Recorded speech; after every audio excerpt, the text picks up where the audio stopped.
President Trump is expected to hold a highly anticipated meeting with his Chinese counterpart during his trip to Asia later this week. Ahead of the meeting with President Xi, the White House announced the two sides have agreed on a framework of a trade deal. It is said to include China re-upping its purchase of American soybeans and a rare earth minerals deal. For tonight's interview, we are joined once again by the Cato Institute's Scott Lincicome. Scott, start us off on the framework. What do you make of it? Well, it appears to be a substantial de-escalation in the tensions that really ramped up this fall when the Chinese announced new restrictions on rare earth exports. President Trump responded with 100% tariffs on top of what we already had on Chinese imports. That sent markets into a bit of a tizzy. But now with this framework, it seems that they're going to be dialing it back to at least the tariff levels we saw over the summer, along with some things on the side, like the resumption of soybean purchases by China, which has been harming American farmers, a deal on TikTok, and then maybe something on fentanyl as well. So I don't think it's a free trade in any sense, but it is definitely a lowering of the temperature. Let me grab that last part of what you said, because it's been so hard to kind of follow all the varying different levels of tariffs and what's real and what's been pulled back and what never happened. Is it possible to put together a narrative of where things stand so far in trade between the U.S. and China? Yeah, it's really difficult even for guys like me.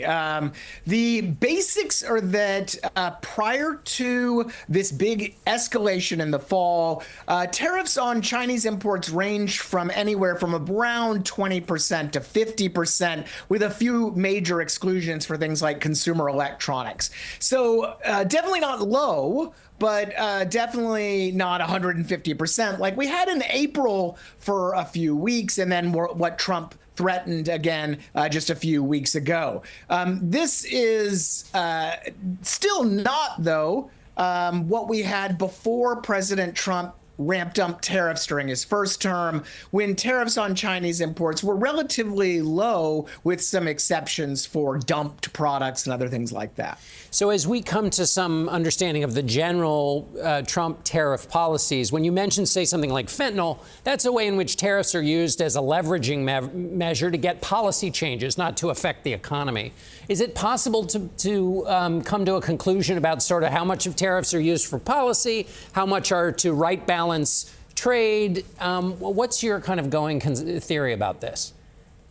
Well, it depends on what day you ask the Trump administration about what the goals of these tariffs are. But in general, what we've seen recently is pretty similar to what we've seen throughout history. And that's that U.S. tariffs can produce some wins on non-trade policy related issues, but they're not a great way to push for long-term systemic changes, particularly in large economies like China. So here, for example, we might see some Chinese concessions on things like fentanyl, which is in the Chinese interest as well. But we're not going to see the big changes, what the Trump administration really wants, which is a major curtailment in Chinese industrial policy, a rebalancing of the trade relationship, and elimination of the trade deficit with China, or even the bigger fish, China's rejection of a state capitalist model that causes